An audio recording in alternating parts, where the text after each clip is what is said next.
Olá pessoal, um bom dia a todos. O Jackson Abrão Entrevista tem o prazer de receber hoje a deputada estadual do Partido dos Trabalhadores, Bia de Lima, que também já foi vereadora, em Jataí, já presidiu a CUT e continua presidindo o Sintego, né? Bom dia, Jackson. Bom dia a todos que nos participam e acompanham aqui esse momento de conversa positiva com você, para que a gente possa, inclusive, as pessoas conhecer quem que é essa Bia de Jataí, porque eu sou de Jataí que estou em Goiânia.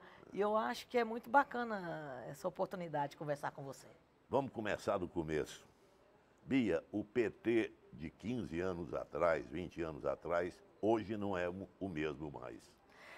Isso é positivo, eu vejo assim, porque à medida em que nós fomos, e eu sou petista desde sempre, desde carteirinha, filiei em 92, mas já militava desde 84, então minha vida inteira eu sou petista, nunca deixei de ser, nunca mudei de lado, sempre acreditei nos ideários do Partido dos Trabalhadores.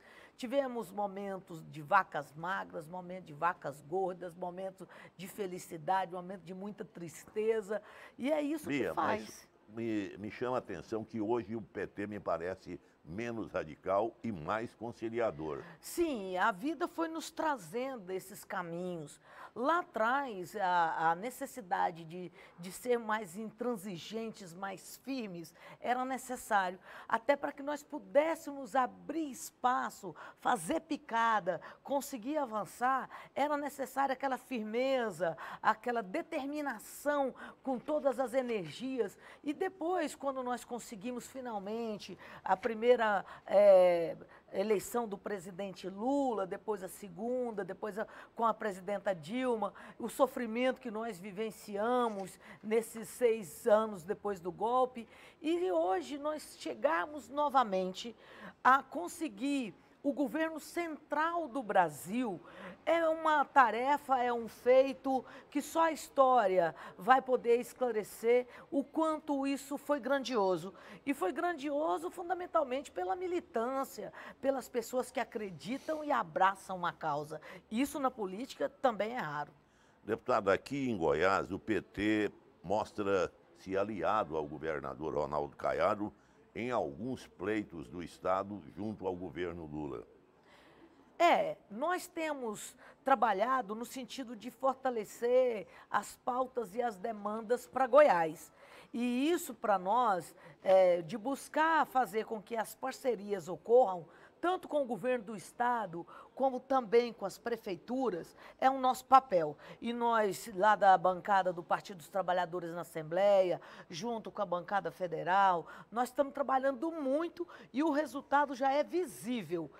Nessa semana mesmo que findou, eu estava em Jataí inaugurando o anel viário, que era um sonho de toda aquela região, acalentado há mais de 10 anos. Então, um feito extraordinário. E mais, nós já tivemos lá brigando com o ministro para poder ter a duplicação da BR-364, para a gente ter mais investimento aqui em Goiás, especialmente no modal ferroviário. Nós queremos que Goiás possa evoluir, e crescer e desenvolver. E esse nosso papel faz toda a diferença, principalmente por sermos o do partido do presidente Lula, que vai, com certeza, ajudar e muito. E aí, se precisa e necessário, há sempre as condições para que a gente converse com o governador, para que ele, juntamente por ser a instituição, governo do Estado, nós o faremos. E eu faço isso sem nenhum problema. Conversar em favor de Goiás, eu converso com absolutamente todas as pessoas. E acho que é importante o diálogo. E aprendi isso, foi com o próprio presidente Lula, que depois que você finaliza uma disputa, quem vence estica as mãos, estende as mãos. E esse exemplo eu tenho prestado atenção e acompanhado, e aqui em Goiás eu tenho inclusive procurado ter mais diálogo com o governador, ele é que dificulta. E inclusive eu tenho já pedido, numa única audiência que eu tive com ele até hoje, audiência, foi só uma. E assim mesmo eu tenho pedido que gostaria de levar para ele conversar o movimento sindical. porque ele não conversa com o movimento sindical em Goiás, o mandato anterior dele ele nunca conversou. E nós precisamos de diálogo, sabe, Jackson? Deputado, mas vamos voltar para a questão de Goiânia agora. Temos eleição o ano que vem para prefeito aqui na capital. Adriana Corsi surge como uma provável candidata do PT, na sua visão? Adriana é nossa candidatíssima. Nós estamos trabalhando com o nome da deputada Adriana já há muito tempo. E não é agora que o nome dela desponta nas preferências dos goianos e goianienses que nós vamos deixar isso de lado, de jeito nenhum. E o próprio Partido dos Trabalhadores já vem conversando. Logicamente que nós respeitamos muito o nome do professor Edivar, é meu amigo, foi meu reitor, que eu sou professora da universidade, e sei o potencial do professor Edivar, e vai estar ajudando, com certeza, a nossa companheira Adriana, o próprio deputado Mauro Rubem, que a deputada Adriana já está conversando. No Partido dos Trabalhadores é assim. Tem divisão também. Tem, mas é tudo para, ao final, chegarmos afunilados, diferente de outros partidos, chegarmos fortalecidos e ninguém cerceia espaço de ninguém. Então, o momento é de construção. Como parlamentar, Bia deve saber quais são os potenciais candidatos da oposição. Oposição não, do governo, né? Eu diria que hoje o nome que mais vem com força nesse cenário que se apresenta até agora, que daqui para lá, já diz o ditado popular, né, que política é igual nuvem no céu. Toda vez que você olhar para cima, está de um jeito. E daqui para Goiânia, para organizar as disputas aqui, vai ser mais ou menos assim. Então, entra mês, sai mês, toda hora o cenário dá uma modificada. Mas é bem verdade que o presidente, deputado Bruno Peixoto, se organiza e vem buscando construir com força uma disputa. Isso vai, com certeza, impactar na disputa. Ana Paula, filha do Iris Rezende, pode ser também uma candidata? Eu respeito muito a Ana Paula, tivemos conversando há um tempo atrás aí, é uma mulher que tem um conhecimento grande de política por conta de todo o acompanhamento da sua vida com o Iris Rezende, e acho que ela traz na sua bagagem a tradição e a força do irismo em Goiânia. E não é de se menosprezar isso em momento algum. Agora, ela tem dito que será vereadora, mas só a história dirá. Às vezes, nesse momento, quando você retarda um pouco mais, é porque você quer dar um pouco o passo mais lá na frente. Eu vejo com cautela essa decisão dela. Eu acho que, com certeza, muitos fatores poderão influenciar a tal ponto de querer convencê-la do contrário.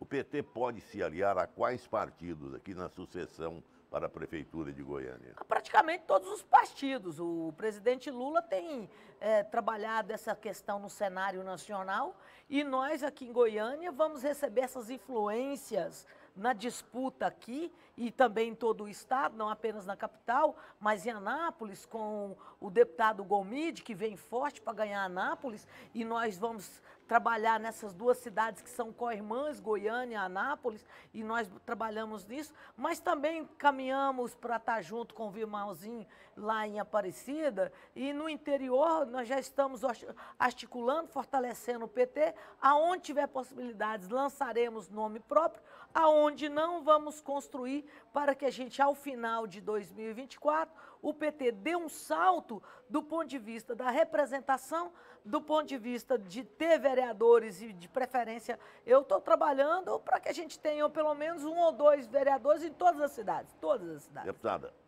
você mexeu num ponto aí que é uma realidade. Goiânia já teve 3 prefeitos do PT, mas no interior o seu partido parece bem frágil. Sempre foi uma característica do Partido dos Trabalhadores de ir bem nas grandes cidades e ter mais dificuldades nas cidades menores. Mas à medida em que toda a população foi conhecendo o papel do Partido dos Trabalhadores, inclusive rompendo com ideias que às vezes eram plantadas de radicalismo, ideias muitas vezes equivocadas, né, que se plantavam de falar que comer criancinha, que vai invadir a casa, que essas coisas tudo existiu. Eu sou lá de Jataí e vivenciei isso na época com a Soraya Rodrigues, que era candidata a prefeita lá, e quase ganhamos as eleições. E você ficava bobo de ver tanta coisa esquisita que aparecia. Que nós matamos criancinha, que defendemos aborto, que defendemos invasão de terra, que defendemos não sei o quê. E não, assim, na verdade, nós estamos querendo tão somente garantir oportunidades para as pessoas mais humildes poder ter. E esse é minhas origens, eu diria assim. Como professora, como mãe, como sindicalista, a minha vida inteira eu sou de defender o que eu acredito. E acho que a questão da igualdade social é uma plataforma que mais do que nunca está atual. Porque foi só o golpe vir e todo brasileiro percebeu o quanto foi difícil a vida, quanto foi mais caro, quantas oportunidades sumiram e agora começa tudo de novo, melhorar o emprego, o salário mínimo, as oportunidades para as mulheres, inclusive com aquela proposta que o presidente Lula, uma das primeiras medidas do presidente Lula, que foi de salário igual para homens e mulheres com a mesma função no trabalho. Isso foi muito importante. Deputada, o presidente Lula participaria da campanha de Adriana Corse aqui em Goiânia? Com certeza participaria e participará. Por quê? Primeiro, porque nós temos um projeto partidário. E segundo, que não apenas se dentre esse quadro tiver, por exemplo, grandes disputas para não afetar as questões em âmbito nacional, aí nós teremos a estrutura partidária com o PT presente e disputando. Essa é uma das discussões que a deputada Adriana já vem conversando com a deputada presidente Gleice Hoffmann, justamente para que não é para colocar um nome apenas, mas é para disputar de verdade. Nós queremos que dessa vez a deputada Adriana possa ser nossa prefeita de Goiânia, assim como o Gomide possa ser o nosso prefeito de Anápolis, e nós vamos trabalhar afincadamente para que tenhamos uma chapa boa de vereadores, porque isso conta muito, e que o PT participe de mamana caducando, em âmbito nacional, em todos os lugares. Vamos tocar agora ao voltar à Assembleia Legislativa de Goiás. Ela parece, aos olhos da classe empresarial, a classe jornalística, que está muito servil aos interesses do governador Ronaldo Caiado. A senhora concorda com as ações do presidente Bruno Peixoto de apoio ao governador? Apoio escancarado, né, vamos assim dizer. Ele toda a vida foi, né? Ele foi líder do governador. Então, pensar que teria uma posição diferente, não. O que difere que nós apoiamos o presidente Bruno Peixoto para ser o presidente da casa? Porque é um cara que escuta, que ouve, que encaminha, que tem a habilidade de fazer política, motivo que nós do Partido dos Trabalhadores estamos e apoiamos e votamos nele para presidente 2 vezes, tanto no começo como depois. Mas, a bem da verdade, a Assembleia tem maioria absoluta, né? É muito difícil. Deputada, compra de carros, aumento de assessorias e cargos comissionados. Segundo o Jornal Popular, a Assembleia Legislativa de Goiás tem mais funcionários do que a Assembleia Legislativa de São Paulo. Não é verdade essa questão, é projeção que foi feita e não condiz. Porque o que tem se falado é que o deputado poderia ter X números de 90 e tantos funcionários. Não. A bem da verdade depende. Se você contratar com salário mínimo, aí você poderia ter.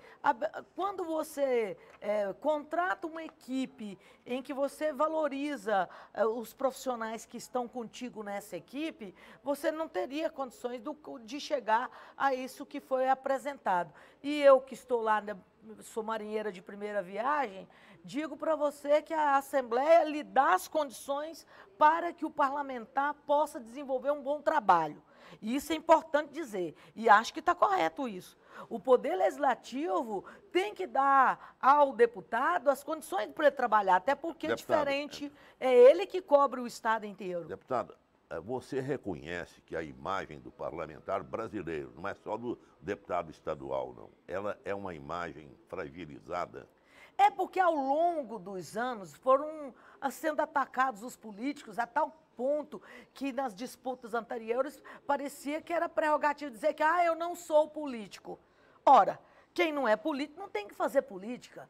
Quem é político e compreende a plenitude do papel, da grandeza que é de fazer política, porque eu faço política compreendendo a arte de levar o bem comum à coletividade, não para o próprio umbigo. Infelizmente, tem muitos políticos que veem a política como uma prerrogativa de se beneficiar particularmente disso. Deputada, eu não trabalho assim. Mesmo sendo maioria da população brasileira, a mulher tem pouca presença na vida política do Estado. Tem jeito de mudar essa realidade? Tem jeito de mudar, e eu aqui aproveito para chamar todas as mulheres. Filia no partido, participa, discuta. Agora, não é só ser massa de manobra para cumprir a cota das mulheres de 30%, como muitos partidos vinham fazendo.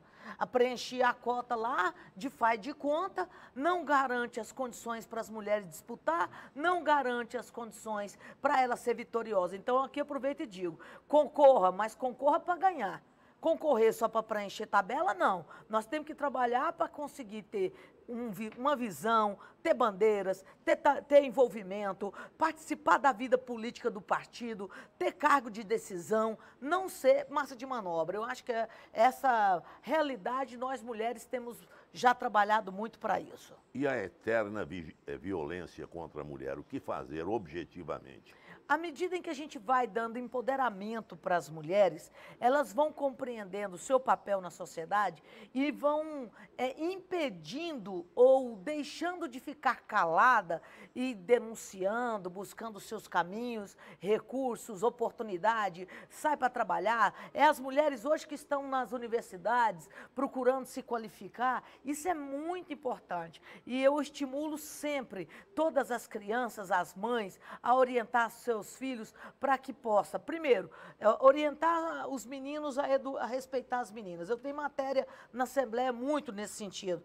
E, inclusive, na minha pauta como deputada, várias matérias valorizando as mulheres, estimulando para que elas possam concorrer, ter oportunidade e, principalmente, se defender e impedir que faça tanta violência. Mas, principalmente, nós precisamos de punir os agressores. Se ainda tem muita violência, é porque os agressores não estão sendo punidos rigorosamente. Deputada, a esquerda do PT viu como erro a reforma ministerial para contemplar o chamado Centrão. Chegou a propor mudança de ministros, como o das Comunicações e da Justiça. O PT está radicalizando aí? Não, na verdade, o PT faz o seu papel, que é de buscar ajudar o presidente Lula a dar visibilidade ao encaminhamento, às pautas. E, lógico, ao presidente fica a tarefa talvez mais difícil, que é de administrar um Congresso que precisa sempre de ser observado, cuidadosamente tratado. E esse zelo, esse olhar, porque precisa aprovar as matérias, senão as coisas não caminham. E essa experiência, ninguém melhor do que o presidente Lula tem. Então, fazer um olhar de fora é mais fácil para ele que está ali esperando para aprovar matérias muitas vezes difíceis. Nós sabemos como é que o Centrão age, né? Isso não significa aquele velho problema, toma lá, dá cá. Mas a política, Jackson, infelizmente, ela tem seus dissabores. Você não faz política com a forma e o desejo que você tem. Você faz política com o que você, naquele momento, lhe proporciona. E nessa hora em que o Congresso Nacional vinha de uma situação em que tinha nas mãos todo o orçamento, o presidente Lula já enfrentou grandes problemas, antes mesmo de tomar posse, com as mudanças que ele apresentou, e agora, quando ele fez o orçamento participativo, aquela discussão no Brasil inteiro, que a Simone Tebet, junto com o ministro Márcio Macedo, fizeram no Brasil discutindo o orçamento, foi para devolver o orçamento para a população e e deixar, às vezes, de ficar só nas mãos dos parlamentares, porque estava muito difícil para o presidente que pegou um orçamento, inclusive é preciso dizer, Jackson, o orçamento deste ano, que tem muitos prefeitos brigando com o presidente Lula, tem que todos os prefeitos saberem que esse orçamento que o presidente Lula está administrando é o orçamento deixado pelo adversário. Então, é um orçamento muito diferente, muito difícil, que já vinha todo ele esfacelado, já escalonado, digamos assim. Então, nós precisamos ter esses olhares e nada melhor do que o presidente Lula, com sua experiência, seu diálogo, sua habilidade extraordinária de fazer política, vai dar conta de superar esses conflitos, colocar a máquina administrativa para andar em favor de políticas públicas para a população, que é o que o povo mais espera. Para finalizar, como a senhora, ou você, né, para ficar mais intimista, como presidente do Sintego, como que você vê a política educacional do governo Ronaldo Caiado? Nós precisamos deixar bem claro que a educação em Goiás, diferente do que muitas vezes se propaga, ela está bonita na infraestrutura, mas na vida real não está. Os professores não têm carreira, os administrativos estão ganhando menos que salário mínimo, os aposentados estão sendo desfalcados em 14,25, estão empobrecidos, passando fome, passando dificuldade. Servidor público em Goiás passa dificuldade, as carreiras acabaram. Esse momento, meu grande clamor é para que o governo de Goiás olhe para o servidor público de outra maneira, não vê só como gasto, mas como investimento em políticas públicas. Eu estou cobrando justamente do próprio secretário de governo que possa ter plano de carreira. Essa é a minha grande pedida nesse segundo semestre, para que a gente tenha plano de carreira, valorize os administrativos, servidor público aqui em Goiás, que é tão esquecido e que nós precisamos de recuperar essa questão. Deputada, eu quero te agradecer pela entrevista e você continua com a palavra se tiver algum fato relevante para anunciar nesse momento. Eu gostaria que o governo pudesse encaminhar para a Assembleia, neste semestre, o plano de carreira dos administrativos do serviço público. Essa é a minha grande pedida aqui, aproveitando esse momento, que é o grande clamor que a gente traz. E, lógico, como amanhã, hoje, são dias importantes nas questões ambientais, tem uma propaganda na televisão dizendo aí que nos próximos 7 anos o governo vai superar a questão do desmatamento ambiental dentro da legalidade. E só que essa palavra dentro da legalidade esconde uma coisa que é preciso a gente esclarecer. Quem que determina essa legalidade? Que legalidade é essa? Então, a bem da verdade, esse é um problema que está colocado para Goiás. Enquanto o desmatamento na Amazônia caiu, o do Cerrado aumentou.